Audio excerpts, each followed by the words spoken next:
Hello friends, आज मैं explain करने वाला हूँ बर्निंग बेट्रियल मूवी को। कहानी बहुत ही ज़्यादा रोमांटिक है और कहानी के स्टार्ट में ही हमें दिखाया जाता है बॉबी नाम के लड़की को जो बाइक राइडिंग कर रही होती है। लेकिन तभी हम देखते हैं कि उसके पास एक लड़का आता है जिसका नाम टियागो होता है।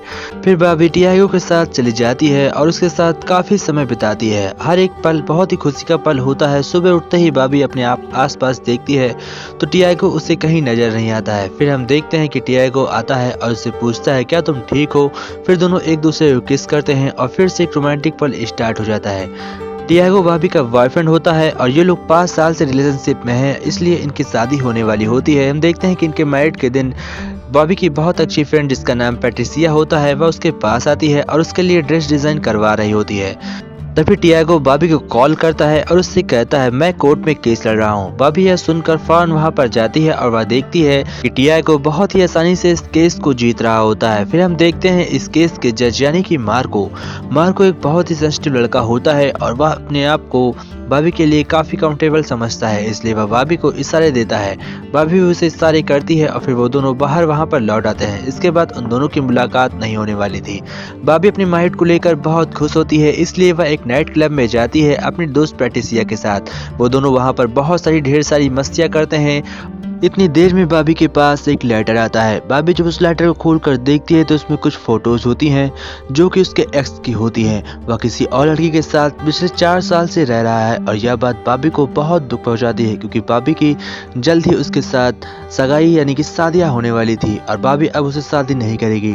दूसरे दिन हम देखते हैं कि बॉबी बहुत टेंशन में होती है। वह अपने घर जाती है और कुछ भी उल्टा फुल्टा फेंक रही होती है। वह सब कुछ तबाह कर देती है, कुछ भी अपने पास नहीं रखती। हम देखते हैं कि वह काफ़ी पागलपंती से रह रही है और काफ़ी इमोशनल भी है, यानी कि वह अपने एक्स से दूर रहने की वजह से बहुत ज़्यादा पागल सी हो गई है। दिन पर दिन उसकी तबीयत बिगड़ती जाती है। वह नशे में इतनी धुत हो जाती है कि उसे अपने आप का होश नहीं होता है। इतनी देर में पैट्रिसिया उससे मिलने के लिए घर पहुंच जाती है और वह बॉबी को ले जाकर एक बहुत ही अच्छे पार्लर में उसका मेकअप करवाती है। उसके बाद हम देखते हैं कि बॉबी बहुत ज़्यादा स्मार्ट लग रही होती है। फिर वह अपने ऑफिस जाती है और वहाँ से अपने असिस्टेंट कायो से मुलाकात करती है और उससे कहती है कि हमारे टियागो के साथ जितने भी ताल्लुकात हैं वह सब खत्म कर दो। और फिर तभी मार्को का कॉल आ जाता है। वह फिर उसके बाद मार्को से मिलने जाती है कि तभी वहाँ पर टियागो पहुँच जाता है। टियागो बॉबी से कहता है कि मेरी हालात को समझो, मैं तुमसे कुछ छुपाना नहीं चाहता था। वह उससे बहुत सारी सॉरी बोलता है, लेकिन इतनी देर में मार्को वहाँ पर आता है और कहता है क्या तुम मेरे साथ डांस पार्टी में चलोगी।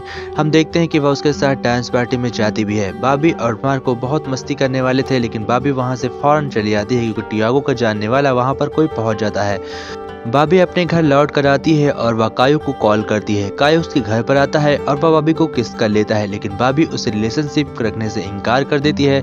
कायो को बहुत बुरा लगता है। बॉबी बहुत ज़्यादा इमोशनल होती है और वह अपनी बेची हुई गाड़ी को वापस से खरीद लेती है क्योंकि वह एक राइडर थी। वह फिर से एक राइडर टीम ज्वाइन करती है और इस बार वह मार्को के साथ एक जगह पर रहने वाली थी, एक फार्म हाउस पर। वो वहाँ पर मार्को के साथ काफ़ी समय बिताती है। मार्को और बॉबी एक दूसरे के काफ़ी करीब पहुँच जाते हैं। धीमे धीमे बॉबी मार्को को बहुत पसंद करने लगा था और बॉबी भी मार्को को बहुत पसंद करती थी। दोनों के बीच प्यार बढ़ रहा था। बॉबी बहुत खुश होती है। वो दोनों रात में काफी एक साथ समय बिताते हैं। दोनों के बीच नजदीकियां बढ़ चुकी थीं और मार्को और बॉबी एक दूसरे को बहुत डेट कर रहे थे। हम देखते हैं कि वो दोनों एक दूसरे से बहुत खुश भी थे। बॉबी अब मार्को से इतना प्यार करने लगी थी कि उसे टियागो की बिल्कुल भी याद नहीं आती थी। वह पूरी तरीके से टियागो को भूल चुकी थी। सुबह जब वो दोनों सोकर उठते हैं तो मार्को वहाँ से कहीं पर चला जाता है और इस समय बॉबी घर पर अकेली होती है। वह बाइक राइडिंग के लिए निकलती है। फिर हम देखते हैं कि वह अपने घर लौट आती है। जैसे ही वह घर आती है तो उसके लैपटॉप पे एक मैसेज पड़ा होता है जिसमें कि वह देखती है कि उसकी और मार्कोस की फोटो किसी ने वायरल कर दी है। यह देखकर बॉबी के पैरों तले जमीन खिसक जाती है। वह अपने असिस्टेंट से कायो से बात करती है और उससे कहती है कि ऐसा किसने किया होगा, लेकिन बॉबी को किसी के ऊपर शक नहीं था सिवाय अपने एक्स के, इसलिए वह अपने एक्स के ऊपर कंप्लेन करने वाली थी, लेकिन वह ऐसा नहीं करती। वह फिर से मार्को के पास जाती है सच धरकर, क्योंकि वह मार्को से शादी कर सबका मुंह बंद करना चाहती थी। वह मार्को से मिलने उसके घर जाती है। घर काफी शानदार होता है और वहाँ पर एक टेबल रखी होती है जहाँ पर लेटर चल रहा होता है। मार्को से कहता है कि तुम मेरे साथ रहना चाहती हो क्या, तुम मेरे साथ शादी करोगी। हम देखते हैं कि वो दोनों काफी सीरियस होते हैं। मार्को भी अब बॉबी से शादी करना चाहता था और दोनों एक साथ अपना पूरा जीवन व्यतीत करना चाहते थे। लेकिन इन दोनों की खुशी के पलों के बीच एक आग लग जाती है जब मार्को की वाइफ घर लौट कर आ जाती है और वह बॉबी को बहुत उल्टा सीधा सुनाती है और उससे कहती है कि तुम भला ऐसे कैसे कर सकती हो।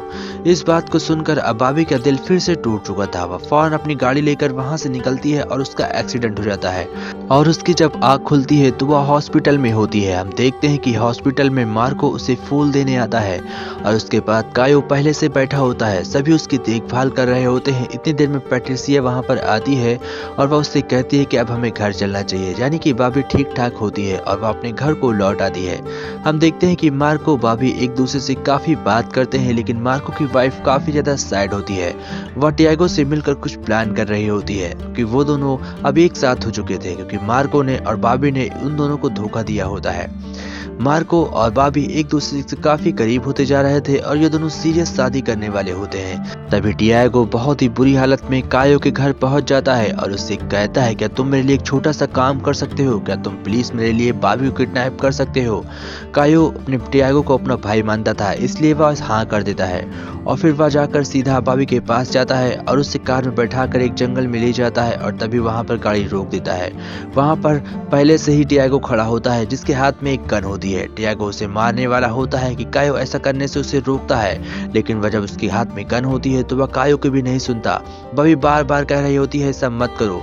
तभी दोनों के बीच हफड़ा तफड़ी मचती है और टियागो को वहां पर गोली लग जाती है। टियागो मारा जा चुका था कि हम देखते हैं कि कायो अपने हाथ में गन उठा लेता है और इतनी देर में पैट्रिसिया आकर कायो को मार देती है और इसी के साथ यह स्टोरी एंड होती है। दोस्तों हम देखते हैं कि लास्ट सीन में पैट्रिसिया बहुत खुश होती है और बॉबी भी मार्को के साथ बहुत ज्यादा खुश होती है। तो दोस्तों आप लोगों को यह स्टोरी कैसी लगी? अगर स्टोरी अच्छी लगी हो तो अपने दोस्तों के साथ शेयर करिए और वीडियो को लाइक करिए।